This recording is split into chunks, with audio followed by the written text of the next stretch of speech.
Oh, there's no one there yet anyway. Cool. Well, we'll get started in, oh, it's only 2 minutes too. 2 minutes. Yeah, we don't have any attendees yet, so we'll wait a minute. Yeah, that's cool.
Pentony, ready? We can get started. Can you see my screen? I can, yeah. Wonderful. Perfect. Hi everyone, welcome to our webinar this evening on Gym Ready Soft Tissue Tactics for the Upper Cross Client. I'm going to go through one of those postures that you'll often see on the gym floor. You'll see it everywhere with your clients, and we just want to show you some really simple but effective ways that you can really make a difference to your client to help them improve their movement and ultimately improve their performance.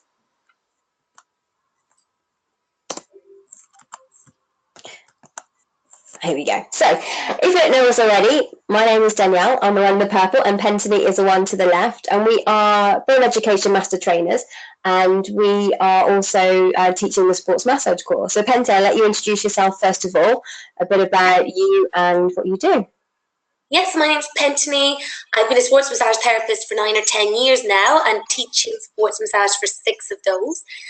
In terms of my interest and specialty, I really started out specialising in golf. So working with golfers all around how we use soft tissue work to improve performance. Also, I do a lot of injury work and a lot of women's wellness as well. But really my passion lies in function. And I think hopefully we'll get a taste of that today. Wonderful, absolutely. So I've come from a similar background to start with as Pentony. So I've been in soft tissue therapy for quite a while now, qualified 2010, and also been working in the health and fitness industry for the last 10 years, working as personal trainer, as fitness manager, and in the last few years set up my practice in terms of massage therapy and then also holistic core restore program as well. So I don't see as many golfers. I've seen some, but my work tends to be more women's health and more remedial based as well, so posture based work. So the premise of the webinar today is to give you guys different methods and simple ways that you can really affect that upper cross posture. I'm going to talk about what that posture is a little bit later, but it's just a way of being able to help that client improve their movement as much as possible, because you know that when you see your client move on the gym floor, you know that they've got more potential. They can get into a better range of movement. They can generate more power and be stronger in terms of their exercise as well. So we're going to help you choose methods that you can really make a difference with that client to help them achieve their goals. And we're going to go through some of the science, a little bit of science about muscles, connective tissue. But today's webinar is really just all about the practical stuff. But we're going to start briefly with a little bit of science, a little bit with Pentony first of all. Okay, so just a quick summary on what muscle imbalance is, because I think we need to understand that before we get into the rest of this webinar. So just taking a really, really basic illustration here. Because most of our joints have a lot more muscles working over them than two, but this should help you to understand how muscles work together. So if we were all perfect, all of our joints were exactly where they were meant to be, we would have our two muscles working equally. They would be equally strong, they would have equal elasticity, and our range of motion would be really fluid and dynamic, and we'd have full range of motion in that joint. So if we kind of look at how the muscles work in pairs in the second part of that picture, what happens is one of them will contract. So we're all familiar with a contraction, and that will shorten the muscle. And to allow it to shorten and move the joint, the opposing muscle lengthens and can relax. And sometimes it can be contracting too while it's lengthening to help control that movement. But it's this basic, one shortens, one lengthens, one lengthens, one shortens, to allow movement across a joint. So what happens if our lifestyle, our activities of daily life, the sports we do, mean that we're contracting, building strength, building muscle in one of those muscles within the pair more so than the other? So one thing, it can become stronger, but what about its length? Can it also become shorter? So what tends to happen, and what we see very often, is that we will get dominance in a muscle. And I think, the chest, which we'll talk about today, we see a lot, where we get a lot of dominance, strength in the pectorals, for example. They become short, they're strong. People never really come to me saying they need a massage in their chest or that their chest is tight. But what happens is that the opposing muscle is then being pulled. So instead of being in this nice neutral position where it's ready to fire and move to its best ability, it's getting pulled into this long position. Couple that with the fact that it's weaker because it's not being used as much as the dominant muscle, we get this weakened, long, but taut muscle. And I think that's really, really important, is that it can still be tight, because these are the muscles people come to us as sports massage therapists, or perhaps complain to you about being tight, are those ones. And it's really about, what does that mean? So yes, we've got a change in our range of motion. Our starting position is different. So we've got a new neutral. And what we want to look at a little next is, what does that mean to our power and to our strength? If we move on to the next slide, I really like this, I suppose not this video, but this activity, because clients get it. So I'll often say, pick up a ball, bring it halfway back and throw it, and just get a feel for the power. Now, if we look at the video, I'll say, now throw it, moving it to your full range. And what you will see is this power and this release of power that comes from increasing that range of movement. And what you can see clearly in this video is that this client isn't just using her shoulder. By getting that shoulder into a bigger range of motion, it's allowing her to then extend through her thoracic spine, get some rotation into her hip, and really wind up power throughout the body. So I think this is a really good one. When you're trying to talk to your clients, I know my clients and a lot of the people I train with are all about power. It's sometimes hard to sell them on the stretching or the mobility side of things. And I think this is such a great way for your clients to understand that if they are tight, it's massively hampering their power. So it's definitely worth spending time with when they're with you, and spending some time at home working on as part of their overall fitness regime.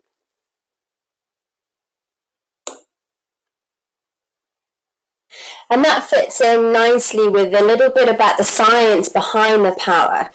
And I was on a course this weekend, and this came up. So I'm going to give credit to the therapist, the speaker, James Earls, that demonstrated how we generate power in this way. Because ultimately, as Pentini was saying, was that we need to be able to wind up that system, as Seb was doing in the throw, and pulling right back to be able to generate that power. And with a limited range of movement in certain postures, you're unable to do that.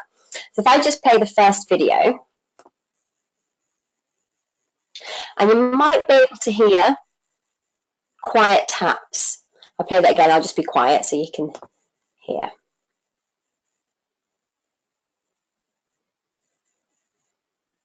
So that demonstrates just a muscle contraction. So it's just lifting up, coming down, lifting up, coming down. So it's just using the muscles of my hand to demonstrate that. Then the next video we have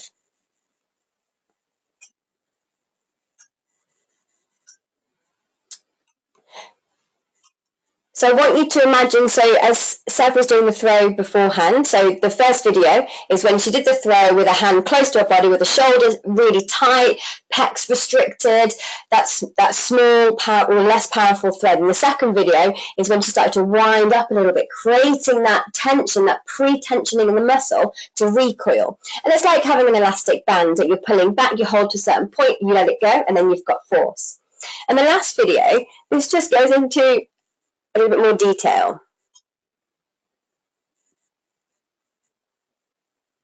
And I don't know if you can see there, but as I'm lifting my finger up, I'm creating tension and an isometric contraction right at the end.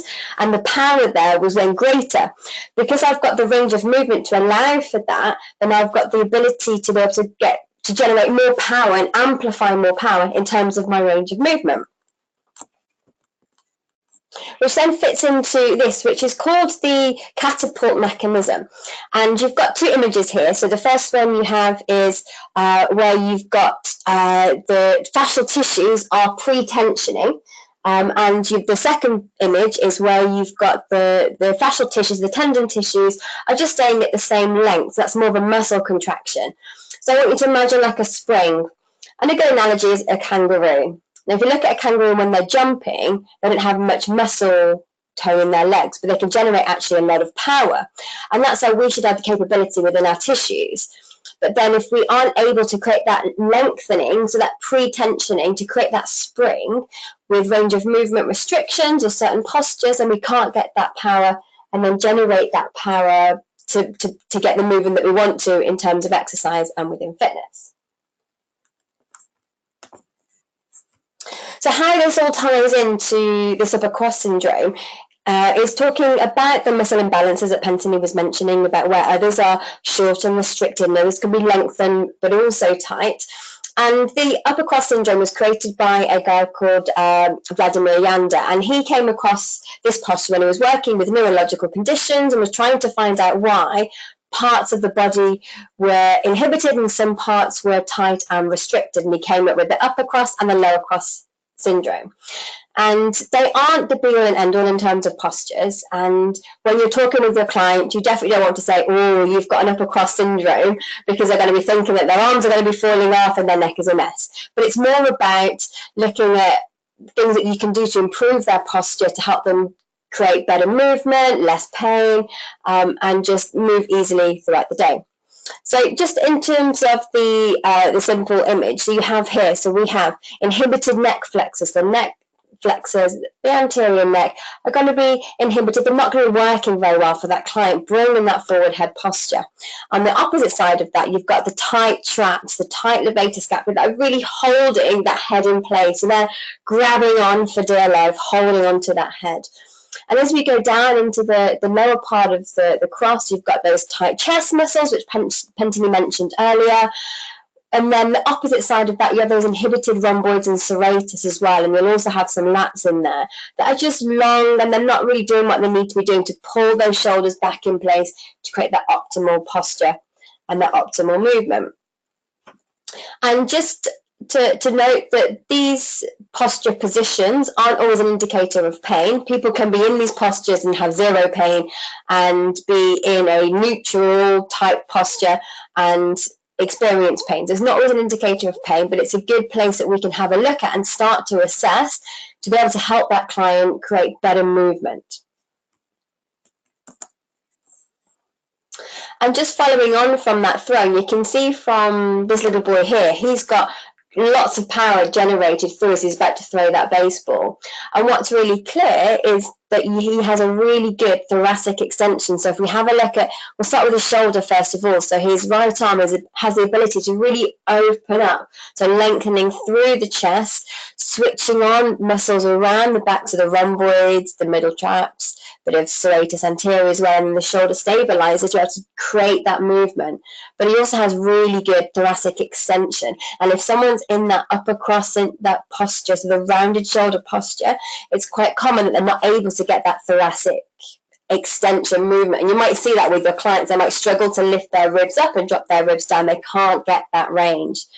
And so as you can see from here, he's able to get that range and looking down all the way throughout the body, so from his toe through the front line of the fascial line of tissue into a bit of the spiral line, right up into the hand. There's a lot of stretch going on there, so he's really pre-tensioning those tissues to be able to generate that movement and that power. And without that range of movement in the upper part of his body, he would not be able to generate that. Penton, did you have anything you want to add into that? No, I think you've covered it all there. Perfect. So I'll pass you back on to Pentony. Yeah, so this slide kind of leads on to what you were saying about someone can look kyphotic, but actually is it affecting their life? So pain, one indicator, 2, range of motion, and 3, function. And I suppose, assessing your client doesn't have to be very clinical. You might not necessarily have those skills, but you need to do a level of assessment. So talk to your clients. I'm pretty sure they tell you where they ache, where they're stiff, what positions they struggle to get into. So absolutely keep asking that. And it's then what you use that information for. So if someone's telling me their neck gets stiff, they struggle with shoulder work, they find press-ups hard, they're really good at, certain movements, they can squat 100 kilos, I get them into an overhead squat and they're struggling at 20.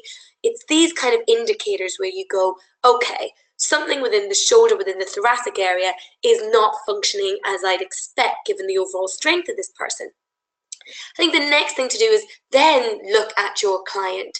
Are they showing some of those visual symptoms of someone with some of those features of upper cross syndrome? So having a look here, the red arrows, it's look at them from the side. Where is their head? So where is that head in relation to the rest of their body? Is it forward? I always think the ear, the middle of the shoulder, middle of the hip is a nice line to look at, and the ankle. So is the body stacked? Are they one on top of each other? As we can see, this client's head is quite far forward, which really helps to show the spine position. And you can see there's quite a lot of curve through that mid or thoracic spine. And then again, the impact that's having flattening his hips down below. And then if I look at that client from the front, because sometimes people can look great from the side, but look at them front on as well. What are those arms doing? So we can see here this client's arms are really rotated in. So I'm thinking about external rotation. Arms above the head, arms rotated out. Are they struggling with those positions? If they are, what I'm seeing here marries with that because he's already in a really internally rotated position. So look at the hands, look at the chest, and take note of other things you see. Like this person is really one-sided. So we can really see that right side dipping down. So I'm thinking quadratus lumborum. There's definitely imbalance from one side to the other here.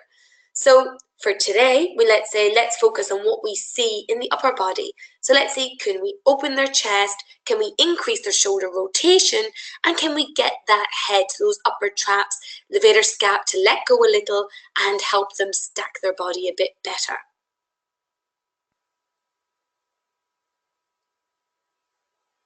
So the first set of techniques that I'm going to walk you through are muscle energy techniques. In particular, we're going to talk about post-isometric relaxation.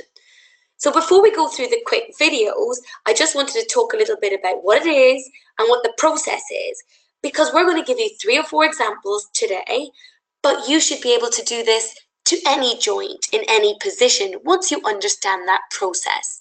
And a lot of you will be very familiar with these types of techniques as they come under different names like contract relax, strain counter strain, and the one that in the fitness industry you'll probably use a lot more is PNF stretching. But this is a bit different from that because we are not looking to get our clients into a strong end of range stretch.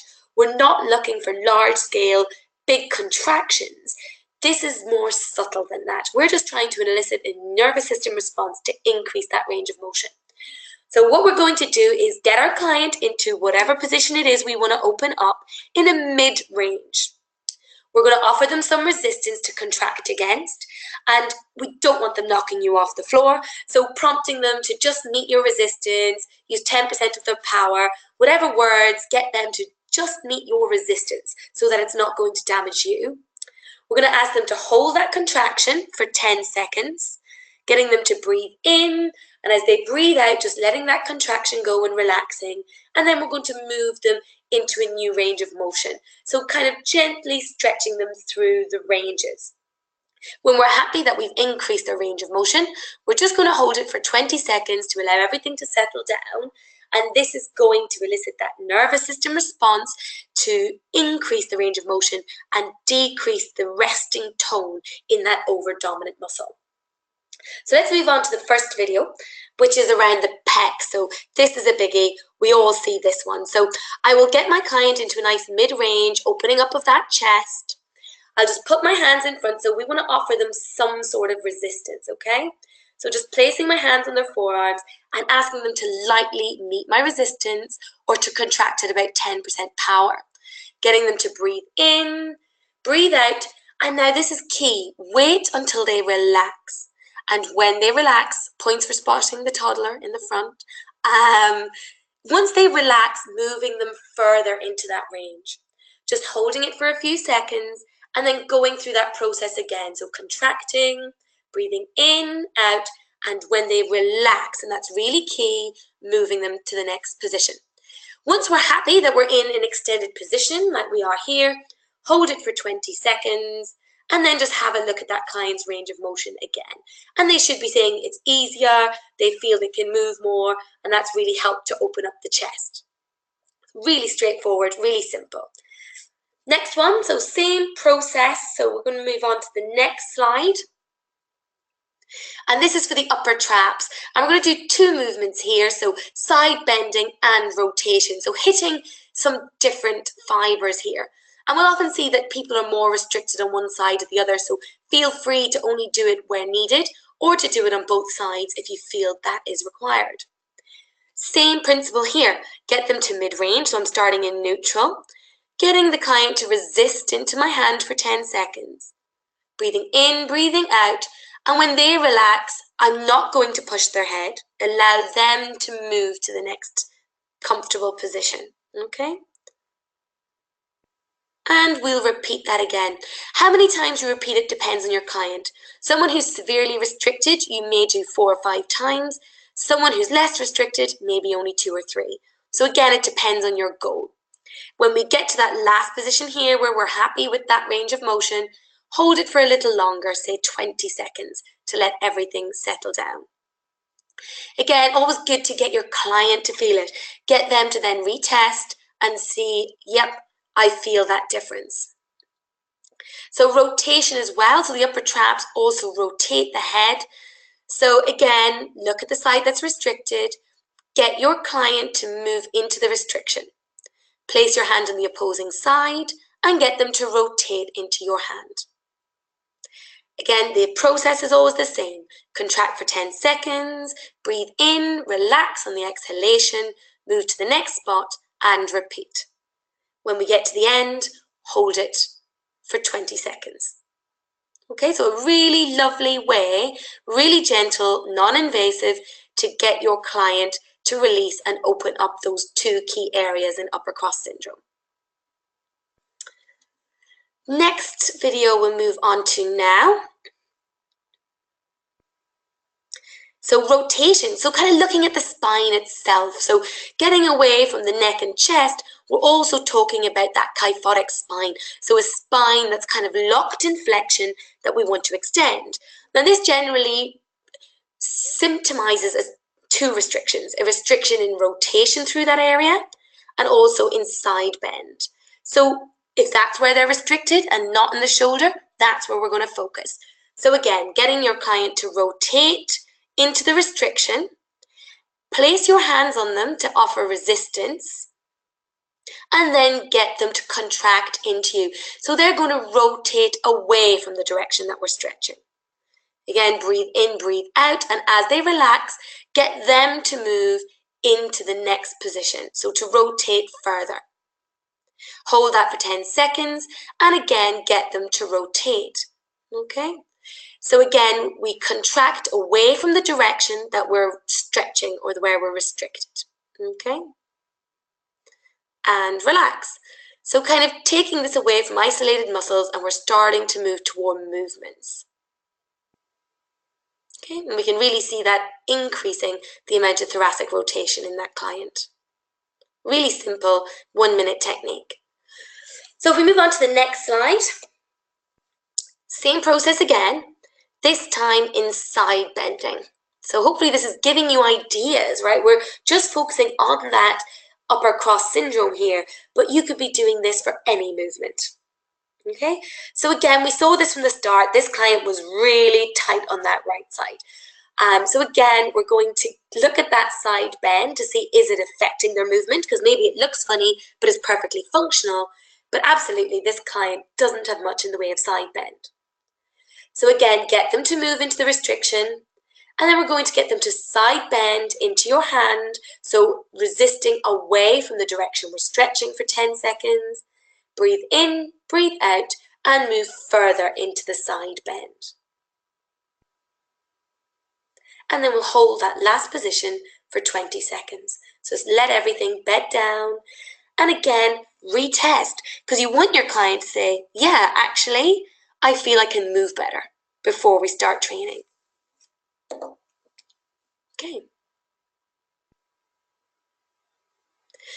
So the next set of techniques that we'll look at briefly, this one's a little bit more manual, but why I love soft tissue release is because it's something your clients can do themselves. So you don't need to do it, you can do it, and I'm going to show you two options here, so where you can assist them and help them to get that soft tissue release or stretch, but also how you can talk them through doing it themselves.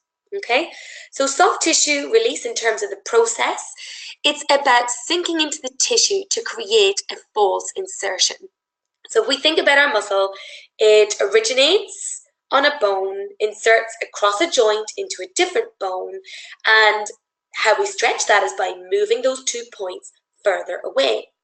So if we want to increase the level of stretch beyond what they can stretch themselves in a joint, we're going to create a false insertion. So this will allow us to stretch further and to stretch that tissue further than we could if we didn't add that lock. Secondly, it provides a stimulation to the tissue itself, so sort of like a self-massage. And we have so much research on how that hands-on and that stimulation stimulates the nervous system to increase range of motion in those tissues and joints. So we're going to sink into the tissue. What's very important here is we're not bruising ourselves or our clients. So we're going in at a 45-degree angle.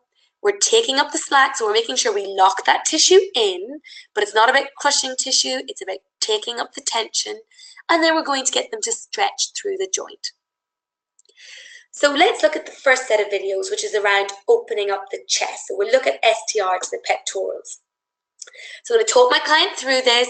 I will say sink into the tissue away from the shoulder. Okay, so we're creating a new insertion rather than the sternum, which is about halfway. 45-degree angle, and then I'm asking my client to rotate their shoulder back and down. So they're getting this increased level of stretch in the tissue. You can do that 2 or 3 times, moving through the tissue. Next, you'll see my client now is breathing very deeply. So I'm getting her to now create a new origin or insertion away from the sternum. So we're stretching the tissues between her fingers and the sternum. So try that now yourselves. Sink into that tissue, pulling it away from the sternum, and take a big, deep breath, and you will feel a real stretch across the chest bone. And the final one Sev was demonstrating there is the clavicle or collarbone attachment. So getting your client, or try it now yourself, sink into the tissue below the collarbone, bringing it down and towards the sternum, and take a really big breath, and you'll feel a really nice stretch. So 2 things you're feeling there, much more stretch, and 2, a stimulation of the tissue itself. So a really, really multifactorial technique to open up the chest. In the next video, we're looking at the intercostals. So, you think about that flexed spine, it's really closing down the rib cage, isn't it? So these are our upper body breathers. So we're getting that crush and that lack of space in the front of the ribs. So this is a lovely technique to start opening up those ribs. So you can see here, I've prompted my clients, sink your fingers into the tissues between the ribs. As you sink down and lock the tissues, take a really nice, big, deep breath in. Again, 2 things happening here. 1, we're stimulating the tissue, and 2, we are increasing the range of motion between those ribs. And a third one here is we're actually cueing breath into those lower ribs, which in someone who is quite kyphotic is really, really important, because probably another thing for you to observe is that they're quite shallow upper body breathers. So helping them to get the breath down there is really, really nice. But also getting them to work the intercostals higher up is also going to help really well as well. So don't focus just on the bottom. You can get your client to work up towards the armpits. You can see her working up here towards the chest, under the pectorals, between those ribs. So the next video, we're going to look at opening up the rectus abdominis. So again, it's one people often forget, and it's not often on Yanda's pictures, but if we're in that kyphotic position, that rectus abdominis is probably really short. Because it's got less space, we're flexed through that thoracic, and it's shortening that area, pulling down on that rib cage. So this one again feels really lovely. You can do it right now. So what you want to do is place your hands on those lower ribs. Now, come into the soft tissue below those ribs, and where you want to create your lock, we're not trying to poke through organs, so it's quite superficial, but we want to make sure that our lock is always down and inward, so towards that midline of the rectus abdominis, the linea alba. We don't want to be pulling that apart, so just making sure that that direction is in the lock, and then asking your client to open up that chest, extend the thoracic, and take a really big deep breath. And again, doing that 2 or 3 times, working through slightly different areas in the tissue, will give that stimulation to the tissues themselves, and secondly, a beautiful stretch into that area.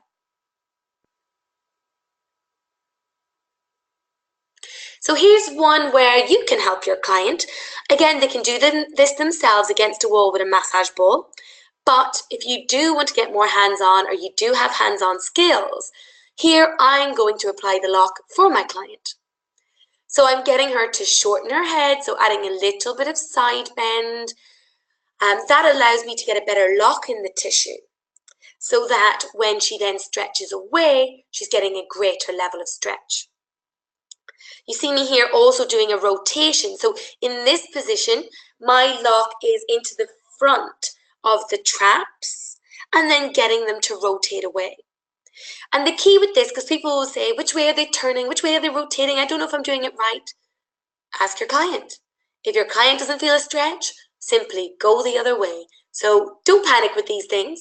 They'll either feel a stretch or they won't. Sometimes I'll be working and I'll describe a movement to a client. They'll go the total other way. All you need to say is, no, go the other way, and they will then get the stretch. So it's one of those things to play around with. Don't overthink it. Just sink into that tissue, create a lock, and get your client to move.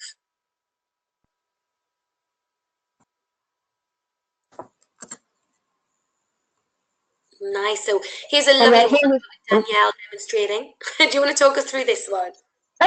Yeah, why not? So this is one of my favourite ones. You can see I'm kind of talking over this video, but it's a really good way of, again, like the other one, just helping your client take control and take accountability of their own posture and what's going on in their body as well. So the first one that I demonstrated was the scalenes, the platysma, and kind of anterior portions of the scalenes as well. So it's a nice broad lock we're taking just below the collarbone, taking that lock, stretching the tissue, and then lifting the chin up to create that stretch over the anterior neck muscles.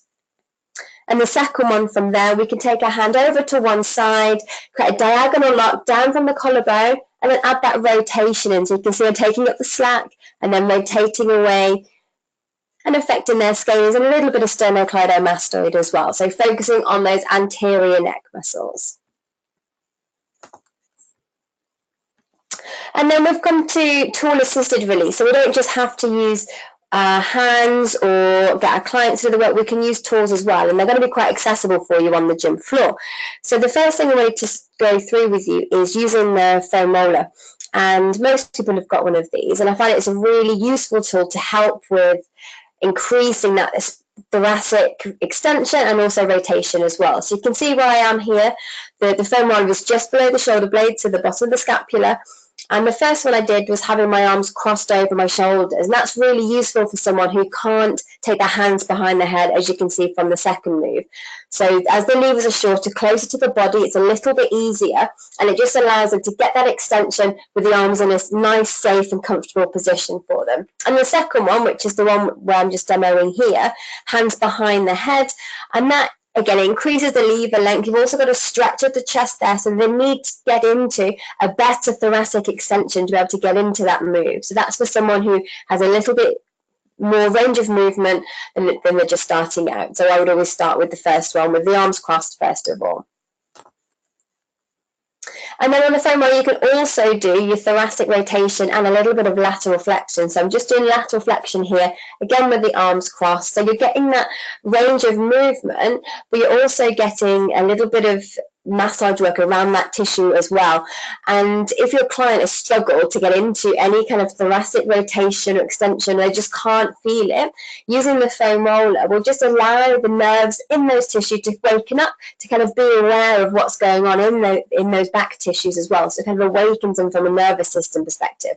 It's not just about the soft tissue work, it's all about affecting that nervous system, allowing that client to find those muscles and tissues in the back and what they need to be doing as well. So that one is just that rotation and then into lateral flexion as well.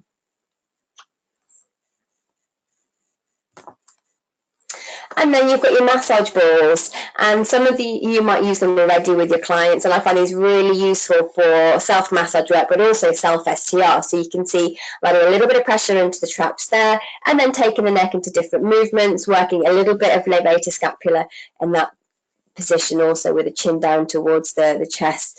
So again, this works hand in hand with the METs and also with the STR that Pentony demonstrated with you beforehand. So you can do the work with your client using your hands and then send them away with their homework to continue what you've gone through them within the session. The main thing is about it being functional, because ultimately we want your clients and want our clients to be moving well for everyday life. And we want to start with those local techniques, the local STR, the local massage ball, or the foam roll, or whatever it might be. But we also need to think globally. And when it comes to global movements, we need to think about the whole body connected together, because ultimately that's what we're trying to do for our clients.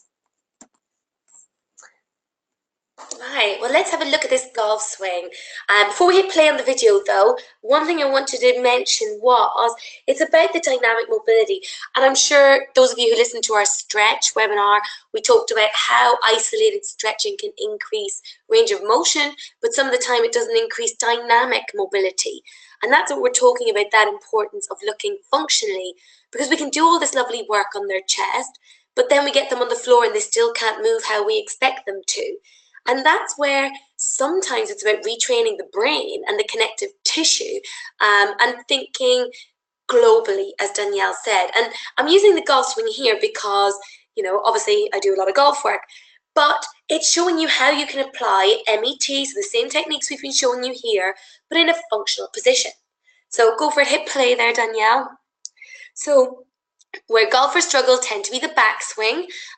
So they struggle to get in a good backswing, and that affects then the motion of their downswing, or what you would see as your golf swing.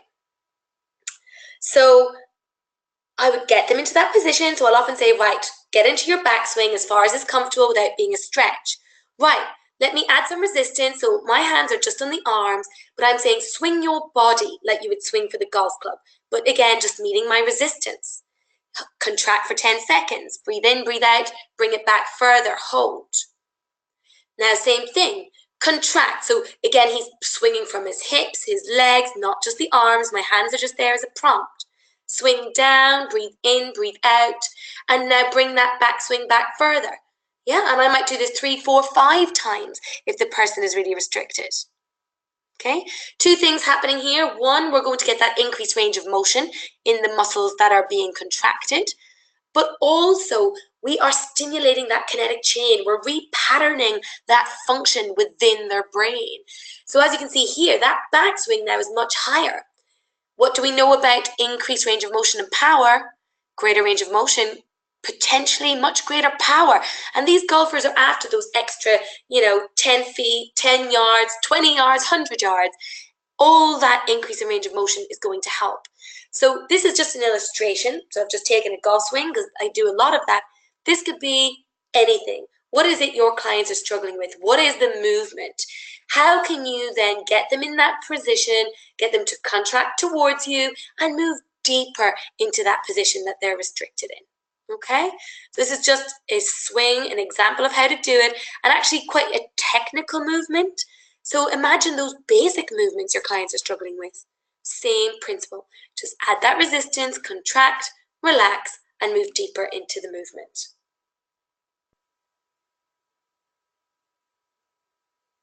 And I suppose that links on to the next one, which is think fascia. So we've thought about isolated muscles that are restricted. We've thought about how that impacts a function or a movement in the golf swing. But actually, how those muscles and joints link through the fascia and the fascial lines or the fascial trains is really important. So this example I wanted to talk through briefly was the overhead squat. Again, I'm a CrossFit queen, and it amazes me because I see all these people in CrossFit who can lift 20 million times more than me. They can squat, they can do all of these movements. But suddenly when we're asking them to, use shoulders with the hips, with the feet, with the ankles, we get a problem. And in this first picture, you can see this person can really get those arms above their head. They can get them lovely externally rotated, perfect overhead position.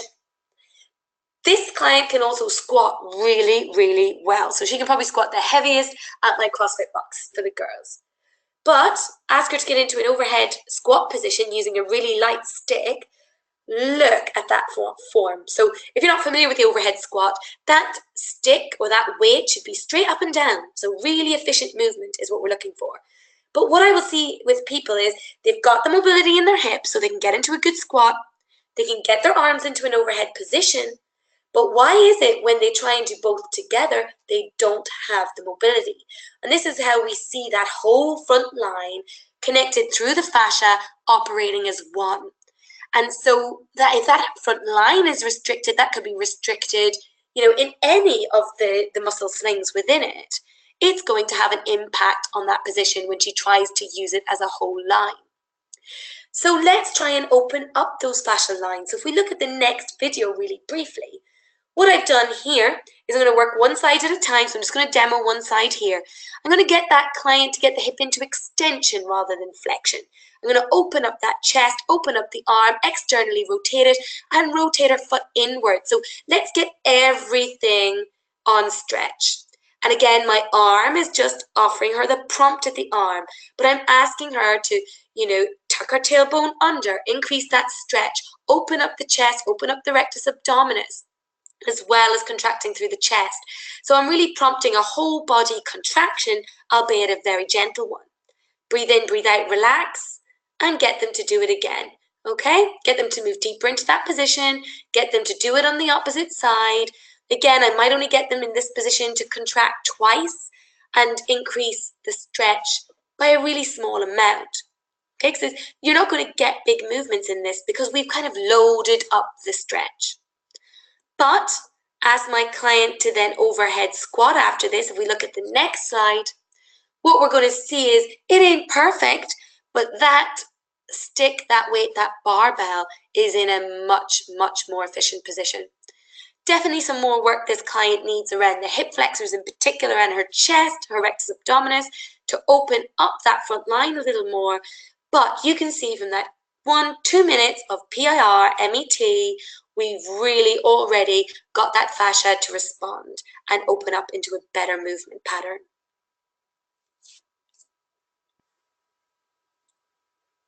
And then just following on from that, there's things that you can get your clients to do again at home as part of that mobility. So focusing on just lower level exercises that they can add in as part of their warm-up, that dynamic mobility, that dynamic warm-up, but also as their home care exercises as well. This is the first one. It is sped up on the video, so you want to get your client to go a little bit slower than this. What we're doing here is we're integrating thoracic rotation alongside shoulder stability, shoulder range of movement as well.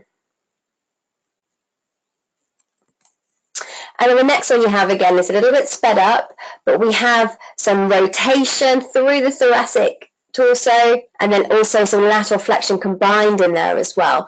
And again, if your client, this is more of a further advanced type of exercise, because you want to make sure your client can get into that range of movement with the hands behind the head.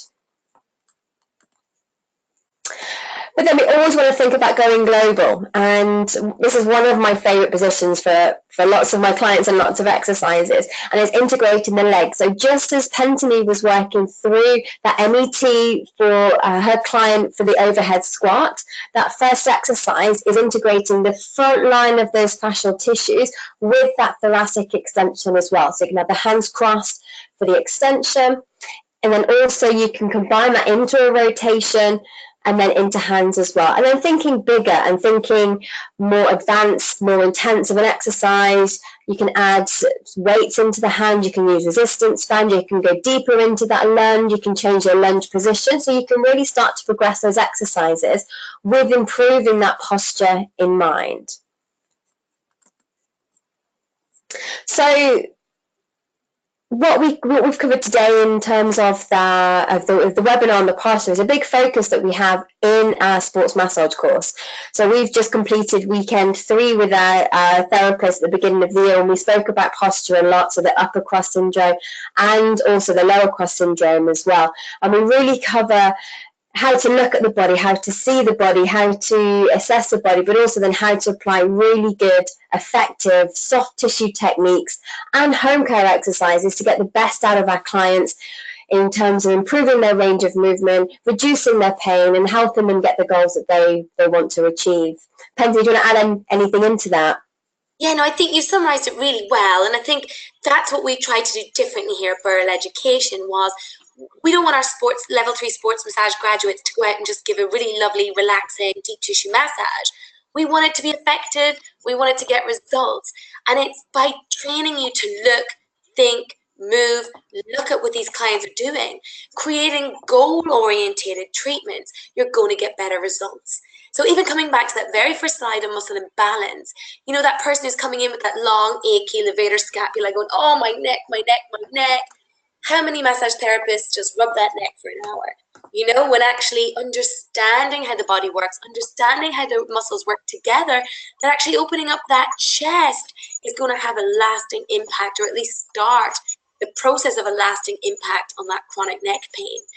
So it's really about, you know, we try to take amazing hands-on skills, but apply it in a way that increases the client's quality of life, movement and pain levels, and all evidence-based. I think that's really important as well, is, you know, knowing what these different techniques do, what they can and can't do, and how stretching and strength work, especially for the fitness people, plays into this, so that the fit pros who we really targeted this course for, it's about making you even better at your job. Your clients getting less injured when they do, you being able to help them with long-term goals, and really help complete your business. Wonderful. Good explanation, Pentony. I'm just going to scoot to the next question, so the next slide. And we just spoke a little bit about the sports massage course, but I've just seen we've got quite a few questions come through already, so I'll skip this bit as we've covered it quite a bit, and we're going to go into some of the questions. So let me just scroll up. Pentony, you can't see them, but I'm just going to read through them all. So the first one, I can't see who asked this one, but it says, hello, could you help explain how to open up the back line of fascia? Super tight QL, right-hand side, pulls all the way up near the skull and down to the glute. So I can't see your name on that one. I'm novice when it comes, well, both novices when it comes. Oh, Charlotte, there we go, I think. There we go, I can see you now. So in terms of the back line of fascia, think about where it attaches from and attaches to. So it goes, looking at the superficial back line, it goes from underneath the foot to the plantar fascia, through the calves, the hamstrings, all the way up to the back of the head. So you can affect different parts of that body with release techniques. So you have things like the massage balls. So if you're looking at the QL, you've got the massage balls to have a look at the QL. Some of the side bending and rotation exercises are going to help work that. But think about what could be going on in the body as well. So, your QL is tight on the right hand side and all the way up to the head, but what's going on further down? Because sometimes where yourself or your client are feeling that tension might not be where it's causing that problem. Pansy, have you got any other options for? I agree. So I think locally, that QL, loosen it up with that side bend and rotation work that we showed. You can even add an STR in there now that we've shown you the technique, sink into that tissue down towards the hip and get them to bend away. So I think we've given you some really good local stuff to do, but this is where we need the bigger knowledge, right? This is about a lot more than upper cross syndrome. With the QL, especially if it's one-sided, what is the activity they're doing? Or, is their computer to one side? Are they sitting in a rotation for part of the day? With the golfers, they're hitting so much power down one side, they're getting that over-dominant QL. But it's looking at the whole body, because that would often indicate some sort of rotation through the pelvis, which could be coming down from the feet even. So it's and I suppose that's part of what we do in the course, is looking at the whole body, because I would also be looking at, well, what's the hip flexor doing on that side? Is it really tight? Is it pulling down the front of the hip, shortening the back? And if you've been working a lot on that QL and down into the glute, I would be thinking, well, have you worked the other side? Take a look at the front. What are their hip flexors like? What is the rectus abdominis like?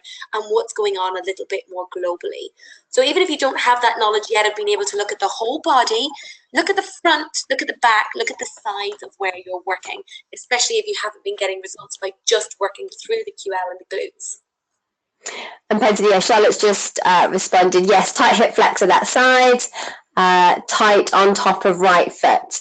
So so Charlotte, look at both lines of the body, as Pentony was saying. So you've got your front lines and your back lines. So hopefully that's answered your question. Oh yeah, this is really helpful. Thank you. Our pleasure. Glad we can help with that one. If you haven't read it already, the Tom Myers Anatomy Trains book is really good. It will help you start building a bit of a map of what's going on in different parts of the body and looking at those different fascial lines. If you haven't purchased it, then I recommend you to do so. I have the book, need to apply myself to it. Yeah, sometimes it's easy to practice with your clients, but not always do what you need to do for yourself. So take that time, read that book and apply it to yourself as well. We've got a few other books that we wanted to share with you and actually forgot to put them on the slide. So I'll put them up into the email follow-up as well. You're welcome, Charlotte. She says, thank you, ladies, to Pentony. And we'll send you over some of our recommended books on movement, because it's all good and well having those soft tissue techniques, but when you're working with your clients and giving them their homework or for yourself, then you want to be able to apply those movement techniques as well. So we've got a few books that we both really like that we'll recommend to you as well. Does anyone else have any other questions? No, I think that's everyone. Well, thank you. Thank you for joining us. I hope it was useful. And I hope that these are some things that you can just go and start using tomorrow.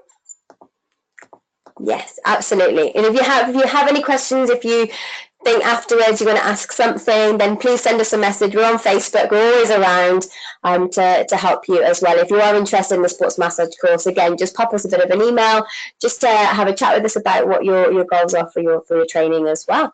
We hope you have a lovely evening, and thank you for spending your Monday 8 o'clock with us, when that's usually relaxation time for most people. So I really appreciate you listening, and hope you found the webinar useful, and have a wonderful evening. Thank you for taking part. Thank you. Bye. Bye.